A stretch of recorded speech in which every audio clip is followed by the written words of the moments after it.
आप देख रहे हैं न्यूज नाउ 24/7 ताज़ा खबरों के लिए हमारे साथ बने रहें। हिसार, महेंद्रगढ़, पानीपत, यहां से लगातार शिकायतें आ रही कि कैसे बैटरीज जो मशीन की थी वो 99% थी और जिन मशीनों की बैटरीज 99% थी उन मशीनों में नतीजा एक आया, हमें हराने वाला नतीजा आया, और जो मशीनें नहीं, जिनको छेड़ा गया, जिनकी बैटरी 60-70% जो स्वाभाविक है होनी चाहिए थी, उसमें हम जीत रहे हैं हमारे कैंडिडेट। इस तरह का नतीजा कहीं भी धरातल पे नहीं दिख रहा था। आप लोग भी गए, हम लोग भी गए, सब घूम रहे थे। कोई ये नहीं मान सकता कि हरियाणा में इस तरह का अप्रत्याशित नतीजा आएगा। हम सब अचंभित हैं। ये अगर एक लाइन में इसको कहा जाए तो ये तंत्र की जीत है और लोकतंत्र की हार है। हरियाणा के संदर्भ में हमने चुनाव आयोग से आज दोपहर से लगातार शिकायत कर रहे हैं। उनसे जवाब भी आया है, उस जवाब का जवाब भी मैं दे रहा हूं, और उसके बाद भी 3 या 4 जिलों से बड़े गंभीर शिकायत आए हैं। वो सब कल या परसों हम चुनाव आयोग के सामने पेश करेंगे। पर मैं फिर से दोहराना चाहता हूं, हरियाणा के चुनाव के नतीजे अप्रत्याशित हैं, आश्चर्यजनक हैं, और इसको हम स्वीकार नहीं कर सकते, क्योंकि ये लोकतंत्र की हार हुई है और तंत्र की जीत हुई है। कांग्रेस ने कहा कि वो हरियाणा विधानसभा चुनाव के फैसले को स्वीकार नहीं कर सकती, क्योंकि कुछ जिलों में मतगणना प्रक्रिया और ईवीएम की कार्यप्रणाली की अखंडता के बारे में गंभीर मुद्दे थे, और कहा कि वो इस मामले को चुनाव आयोग के समक्ष उठाएगी। विपक्षी दल पर साजिश का आरोप लगाते हुए कहा कि हरियाणा में लोकतंत्र हार गया है और सत्ता तंत्र जीत गया है। कांग्रेस महासचिव संचार प्रभारी जयराम रमेश ने एआईसीसी मीडिया और प्रचार विभाग के प्रमुख पवन खेड़ा के साथ एक संवाददाता सम्मेलन में कहा, हमारे उम्मीदवारों ने गंभीर सवाल उठाए हैं, हम इसे चुनाव आयोग के संज्ञान में लाएंगे। उन्होंने कहा, आज हमने हरियाणा में जो देखा वह हेरफेर और लोगों की इच्छा को नष्ट करने की जीत है। ये पारदर्शी लोकतांत्रिक प्रक्रियाओं की हार है। हरियाणा पर अध्याय पूरा नहीं हुआ है, ये जारी रहेगा। जयराम रमेश ने कहा कि हरियाणा में नतीजे पूरी तरह से अप्रत्याशित, पूरी तरह से आश्चर्यजनक और उल्टे हैं। उन्होंने कहा कि वे जमीनी हकीकत के खिलाफ हैं। हरियाणा के लोगों ने परिवर्तन और बदलाव के लिए जो मन बनाया है उसके खिलाफ हैं। वहीं पवन खेड़ा ने आरोप लगाया कि हिसार, महेंद्रगढ़ और पानीपत से शिकायतें मिली हैं कि 99% बैटरी वाली इलेक्ट्रॉनिक वोटिंग मशीनें थी जिन पर भाजपा जीत गई, जबकि 60-70% बैटरी वाली इकाइयों में कांग्रेस को जीत मिली। क्या आप इस साजिश को समझ गए हैं? जहां ईवीएम में 99% बैटरी थी वहां बीजेपी जीत जाती है, जहां 70% से कम बैटरी होती है वहां कांग्रेस जीत जाती है। अगर यह साजिश नहीं है तो क्या है? रमेश ने कहा कि अभी तक शिकायतें 12 से 14 सीटों तक हैं।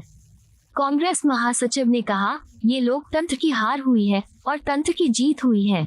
हर चुनाव महत्वपूर्ण होता है, ऐतिहासिक होता है, और जीतने वाले और हारने वाले सबके लिए कुछ न कुछ वो सिखा कर जाता है।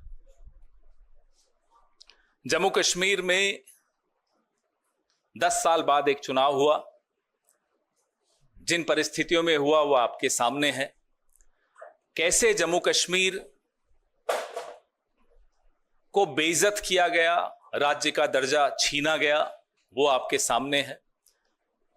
और कैसे केंद्र सरकार ने रूल बाय प्रॉक्सी अपने लेफ्टिनेंट गवर्नर के माध्यम से किस तरह से जम्मू कश्मीर में भ्रष्टाचार, कैसे वहां के स्थानीय नागरिकों की न सुरक्षा का ध्यान रखा, न रोजगार का ध्यान रखा।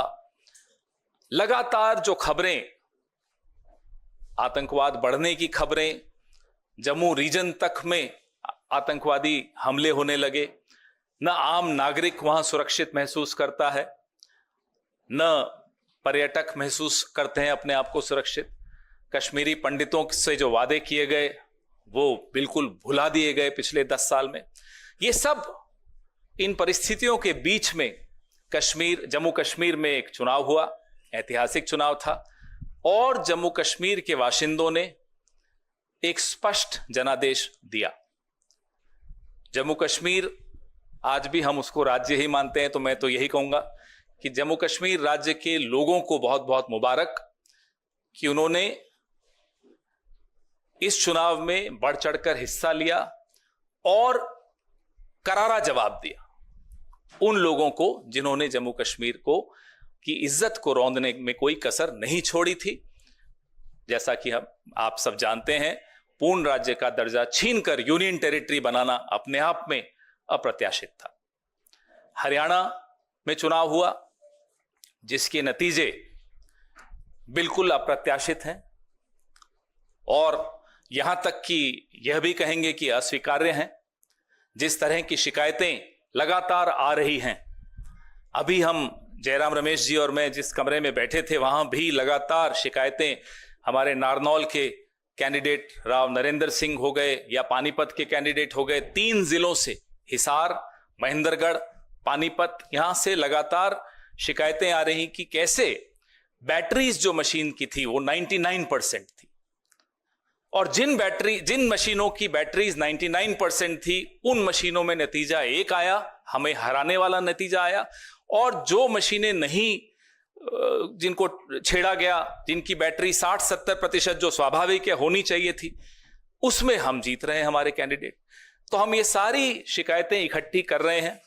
हमारे कैंडिडेट्स ने वहां रिटर्निंग ऑफिसर्स को शिकायतें दी हैं और दे रहे हैं अभी, लेकिन आने वाले कुछ दिनों में ये सारी शिकायतें लेकर हम चुनाव आयोग में जल्दी ही जाएंगे और अपनी शिकायत वहां दर्ज कराएंगे। इस तरह का नतीजा कहीं भी धरातल पे नहीं दिख रहा था। आप लोग भी गए, हम लोग भी गए, सब घूम रहे थे। कोई ये नहीं मान सकता कि हरियाणा में इस तरह का अप्रत्याशित नतीजा आएगा। हम सब अचंभित हैं। ये अगर एक लाइन में इसको कहा जाए तो ये तंत्र की जीत है और लोकतंत्र की हार है। हम इसे स्वीकार नहीं कर सकते। मैं सिर्फ ये बात कहूँगा कि जम्मू और कश्मीर के जनता ने स्पष्ट जनादेश दिया है नेशनल कॉन्फ्रेंस और इंडियन नेशनल कांग्रेस के गठबंधन को। भारी बहुमत से उनको जिताया है। सरकार बनेगी, साझा कार्यक्रम होगा और पूरा प्रयास किया जाएगा। हम पीछे नहीं हटेंगे। इस गठबंधन सरकार की प्राथमिकता यूटी को फिर से पूरे राज्य का दर्जा मिलना जरूरी है और यही प्राथमिकता होगी। और भी मुद्दे हैं, विकास से जुड़े हुए मुद्दे हैं। साझा कार्यक्रम, दोनों पार्टियों की मैनिफेस्टो भी है, साझा कार्यक्रम भी तैयार किया जाएगा और एक पारदर्शिता से जवाबदेही और संवेदनशील सरकार ये गठबंधन जम्मू और कश्मीर की जनता को देगी। हरियाणा के संदर्भ में हमने चुनाव आयोग से आज दोपहर से लगातार शिकायत कर रहे हैं। उनसे जवाब भी आया है, उस जवाब का जवाब भी मैं दे रहा हूं और उसके बाद भी 3 या 4 जिलों से बड़े गंभीर शिकायत आए हैं। वो सब कल या परसों हम चुनाव आयोग के सामने पेश करेंगे। पर मैं फिर से दोहराना चाहता हूं, हरियाणा के चुनाव के नतीजे अप्रत्याशित हैं, आश्चर्यजनक हैं और इसको हम स्वीकार नहीं कर सकते, क्योंकि ये लोकतंत्र की हार हुई है और तंत्र की जीत हुई है। इसके ऊपर मैं आज कुछ नहीं कहूँगा। जब हम सारे शिकायत इकट्ठा करके चुनाव आयोग से समय मांगेंगे, हम उम्मीद करते हैं कि वो समय हमें मिलेगा। कल या परसों तक हम उम्मीद करते हैं कि हम चुनाव आयोग के सामने एक विस्तार से, जो अलग अलग जिलों से, अलग अलग असेंबली कंस्टिट्यूएंसी से शिकायतें आई हैं। कुछ आज हमने इलेक्शंस कमीशन के सामने रखा था, पर और भी हैं और बड़े गंभीर मुद्दे हैं ईवीएम को लेकर, और जिस तरीके से एक माहौल पैदा करने की प्रयास की गई, दबाव स्थानीय अधिकारियों पर लाया गया, और जहां जिन जिन सीटों में हमारे हारने की कोई गुंजाइश नहीं थी वहां हम हारे हैं। मैं समझता हूं ये नतीजा लोक भावना के खिलाफ है, जो जमीनी हकीकत है और सभी ने ये हकीकत को महसूस किया है। ये नतीजा उसके खिलाफ जाता है। आपको यह वीडियो पसंद आया हो तो इसे लाइक करें, हमारे चैनल को सब्सक्राइब करें।